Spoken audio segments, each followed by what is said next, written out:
Guys নিচে এক্সের বিয়েতে আমি কীভাবে গেলাম চলো তোমাদের সাথে শেয়ার করি। দেখো এখানে একটা গ্রিন কালারের শাড়ি নিয়েছি আর পিঙ্ক কালারের ব্লাউজ নিয়ে নিয়েছি।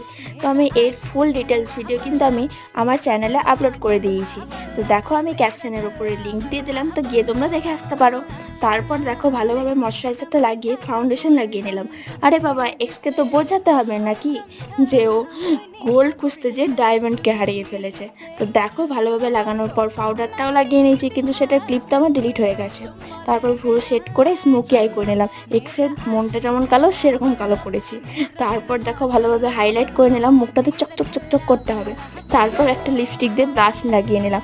আরে ভাই, এক্সকে দেখে ব্লাশ করবো না, আমি তো ব্লাশ করবো ও বিয়েতে যে ছেলেগুলো থাকবে সেগুলোর থেকে একটু তো লাইন মারতে হবে নাকি। তারপর মেকআপটা সেট করে নিয়ে একটা পিঙ্ক কালারের টিপ পরে নিয়েছি। তারপর দেখো চুলগুলো খুলে নিয়েছি যাতে একটা খুব সুন্দর লাগে আমাকে দেখতে। তারপর দেখো ওর দেওয়া 40 টাকা কানেরগুলো পরে লুকটা কমপ্লিট করলাম।